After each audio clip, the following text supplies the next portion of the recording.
This meeting is being recorded.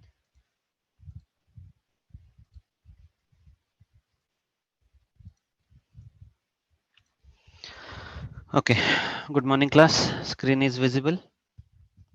Yes, sir. Okay, so in last lecture, what we have discussed is we have started with the dynamic logic motivation. So in that we have discussed complementary CMOS logic, then pseudo NMOS logic, right?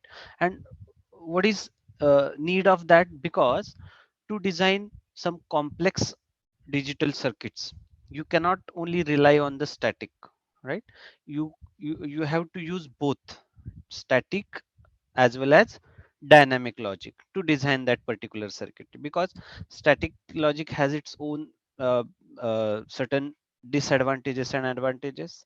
Similarly, dynamic logic has its own certain disadvantages and advantages. So what are the advantages of complementary CMOS logic? So in that, VOH is equal to VDD and VOL is equal to ground. There is a no static power dissipation in case of complementary CMOS logic, that is dynamic logic. But what is drawback of that? For fan-in of n number of inputs, two n transistors are required. If you and you are now familiar of what is concept of fan-in and fan-out. And in that complementary CMOS logic, series network is unavoidable, right? Without series network, you cannot go for the design. Whereas in case of pseudo NMOS logic, this fan in of for the n, right? So you have n inputs, so fan in for of n will require n plus 1. That means only one extra transistor, whereas in complementary CMOS it's like double. And in pseudo NMOS, series networks are avoidable, right? You can build the design with only parallel networks. And but what are the disadvantages of this pseudo NMOS? VOL is not equal to ground and there is static power dissipation. So basically, see, this dynamic logic, it is a combination of two design approaches. So it's a, always remember, dynamic logic doesn't only means no, there will not be any static element. No, it's always a combination of two design approaches. Then we have discussed the basic principle of fire network, then basic principle of P network, PMOS network, right? What is pre-charge? What is evaluation period? So how it works? So that you are well aware of. Then operation of N network, then characteristics of N network, then what are the problem associated with the N network, that is leakage current, then charge sharing, then what is solution to charge sharing. So you can use a step leader or pre-charge, right? You have to pre-charge that particular MOS or the internal capacitance so that there will not be a charge sharing problem. Then clock feed through, then cascading. This is one of the major issue associated with this dynamics. So cascading is very difficult, right? Cascading problem is a big issue that dynamic logic designs always faces, because uh, what is basic problem? So outputs are pre-charged to VDD and they drives the N MOSFET, right? So you cannot directly connect the previous stage of your complementary CMOS to some other stage, because that means cascading. Cascading means what? You have to connect two stage, right? So you cannot connect the previous stage directly with the next stage, that is a cascading. It's a difficult. Why difficult? Because there are some pre-charged outputs to VDD. What is expected? When the input given to the first stage, then and then only the further stages should get uh, what we can say ignite, right? But without change in input, because of the output of first stage, if the next stage is getting activated or ignited, that is not expected. That will result into a false output, right? So that is the big problem. So in the phi n network, so outputs are already pre-charged to VDD and they drives the N MOSFET, so cascading is difficult. So these are the problems associated with complementary NMOS. Then now the next part, next bit, it is a domino logic. Now what is problem to this cascading issue? The solution is use of domino logic, right? What is use of this domino logic? So it solves or it resolves the problem of cascading, right? But that doesn't mean the rest of the disadvantages or rest of the issues that are associated with the dynamic logic that will not get solved. What are that issues that we already discussed? Leakage current, charge sharing, clock feed through. These issues will be as it is. Only the cascading will get resolved by using this domino logic, right? Can't make inverting logic such as NAND and NOR. Okay, very high speed operation achievable. So with the help of this domino logic, so you can say this domino logic is the solution. This domino logic is a solution to the cascading problem only cascading problem. Rest of the issues, that leakage, charge sharing, clock feed through, that will be as it is, that will be there. Only the cascading problem, yes, that you can resolve by using this domino logic. Next is a zipper logic. What is this zipper logic? So what are the specification or characteristics of this zipper logic? So it is pre-charged to VDD or ground, that drives the PMOS or NMOS logic. Speed unbalance between pull up network and pull down network, that can be addressed. Then higher speed than the domino logic due to lack of interstage inverters. Okay, and it is mostly used in a DEC alpha processor. So you can say this zipper logic is a advancement of the domino logic, because as you have seen here in domino logic, these intermediate inverters are mandatory, right? This intermediate inverters are mandatory, but in case of this zipper logic, we have omitted this intermediate inverters. So the speed, see, on what parameter speed is depend. So internal delay of each component is also major contribution in the speed calculation. So if you can remove one inverter, so your delay will get reduced, speed will increased, right? It is a basic fundamental. So in case of zipper logic, the speed is much more higher as compared to the domino logic. Now the last part of this unit is dynamic power dissipation. So already this part we have covered in the unit number first. Okay, but this may be a repetition for you. So what is dynamic power dissipation? So switching power, right? So what is switching power? So it is caused by the charging and discharging of the output capacitive load. What is CL, right? That is output capacitance. So because of the charging and discharging of that capacitive load, the switching power and the power dissipated by the this switching action will takes place. Now consider that you have an inverter, its operating frequency is F. So how to calculate the dynamic power associated with it? So PD is equal to CPD plus CL multiplied by VCC, or you can say VDD square into F, that is the transition frequency of the output signal. So what is PD? Dynamic power dissipation. What is VCC or VDD? You can say it's a supply voltage. What is F? Transition frequency of the output signal. What is CPD? Power dissipation capacitance, and it is always specified by the manufacturer of that particular device, and it is around 20 to 24 picofarad. It's a standard value, and it is always specified by the manufacturer. And CL is the load capacitance or capacitive output load, you can say. So by using this equation and formula, you can calculate the dynamic power dissipation. Now the next is a short circuit power dissipation. What is this short circuit power dissipation? So even if where no load capacitance on the output of the inverter and the parasites are negligible, the gate still dissipate switching energy. So if you if you don't connect that if there is a no load capacitance, right? There are no parasitic capacitance, or we can say it's negligible. You cannot say there is no, you can say there is a negligible parasitic capacitances, but still the gate dissipates some switching energy. If the input changes slowly, right? If the input changes slowly, both NMOS and PMOS transistors are on at certain point. If the input, there is a what we can say, the delay from low to high or high to low is very what we can say large. That means what, input changes its state very slowly, either from high to low or low to high. At certain point, what will happen, the NMOS and PMOS both are on. That means a complete short circuit, complete, directly VDD will connect to the ground, complete short circuit.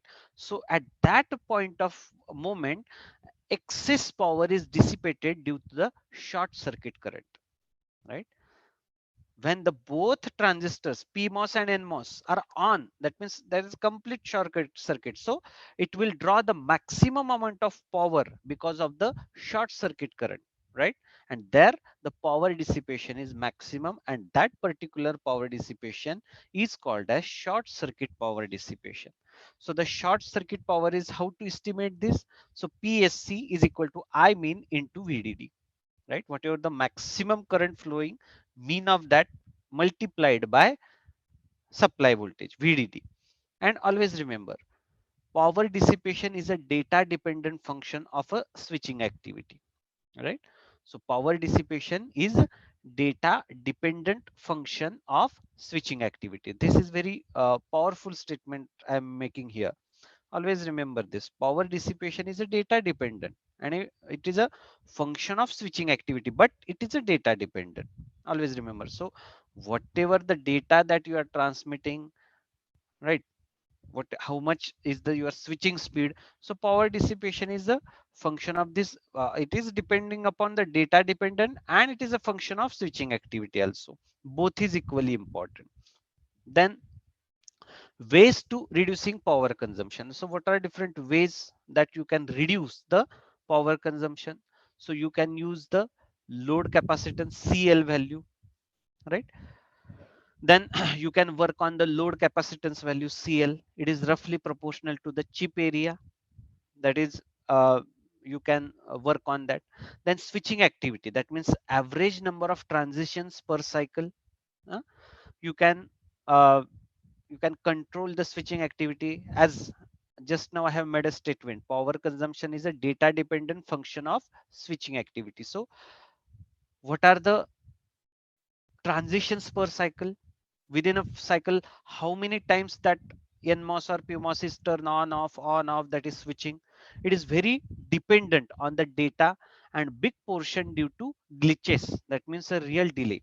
Because see, whether it is NMOS inverter or you can design uh, uh, any design using complementary CMOS, so there is some glitches problem always there.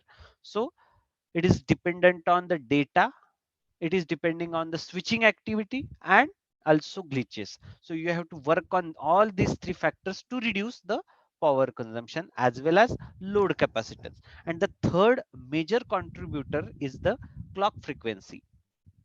Lowering the clock frequency will decrease the average power, but total energy is the same and throughput is worst.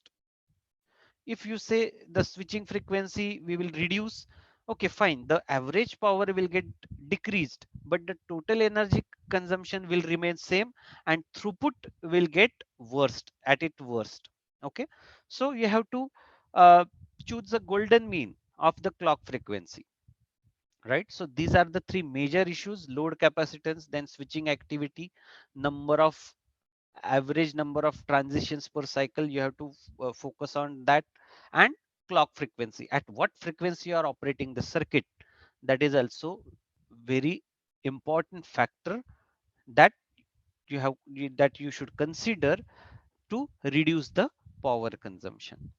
Okay, so at the summary of all this, what you can say, the power dissipation is already, it is a prime design constraint. Then low power design requires operation at the lowest possible voltage and clock speed. Low power design requires optimization at all levels of abstractions. right? So these at cumulative summary, you can say power dissipation, obviously it is a major constraint, because now uh, the low power VLSI is always preferred. So this low power design requires operation at the lowest possible voltage and a lowest possible clock speed. Low power design also requires optimization at all levels of abstract. That is uh, that is bound to reduce the power.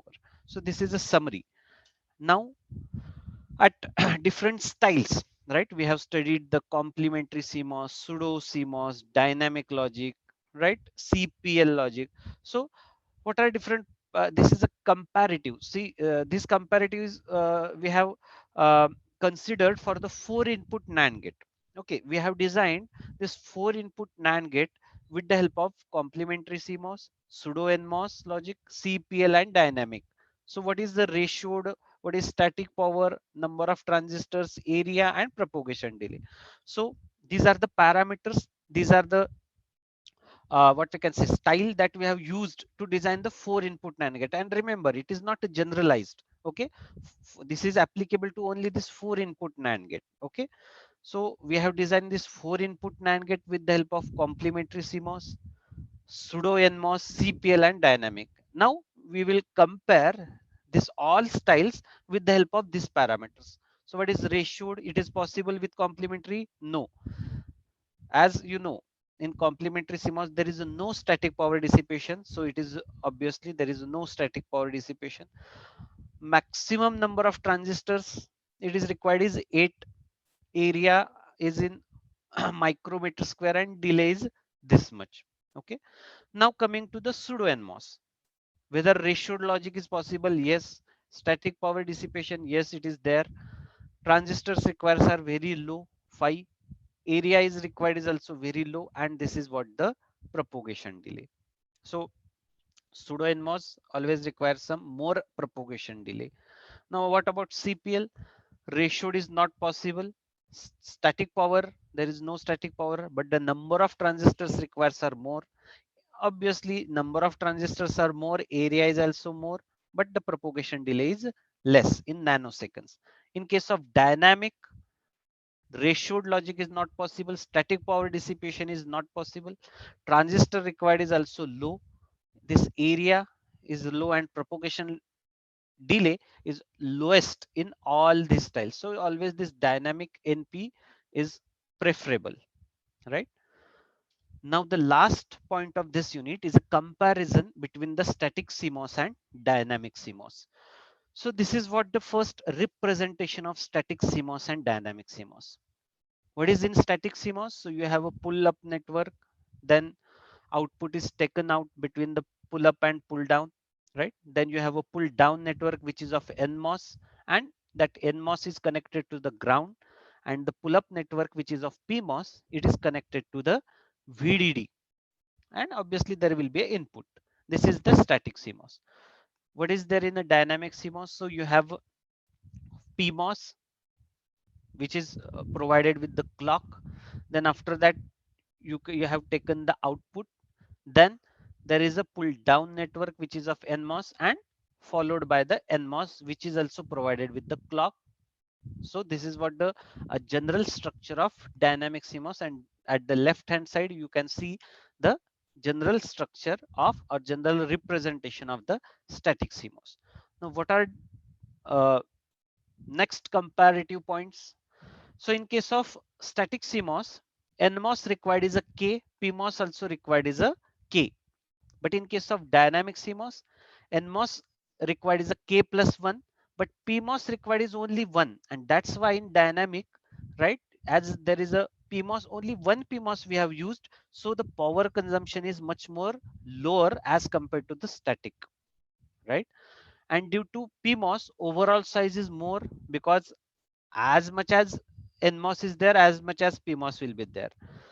In case of dynamic, as we have used only one PMOS, the overall size is less. Overall size is less. Now, next point is a due to more in a static CMOS, due to more PMOS, capacitive loading is more. In case of dynamic CMOS, due to only one PMOS, as we are using only one PMOS, capacitive loading is less. Next point in static CMOS is what? Noise immunity is better.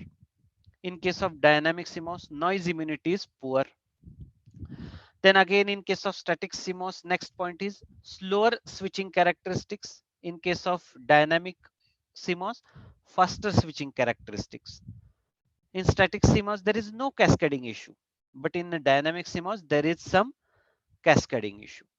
Last point is no need of pre-charge for operation in static CMOS. In dynamic CMOS, some pre-charge, right, of load CL is required for its operation, right? So we have studied while studying with the that phi and network and phi, there is a pre-charge and evaluation, two conditions. So there is no pre-charge operation for the static CMOS, but in case of dynamic CMOS, there is pre-charge of load capacitance is required for its operation. So this is what the comparison between the static CMOS and dynamic CMOS.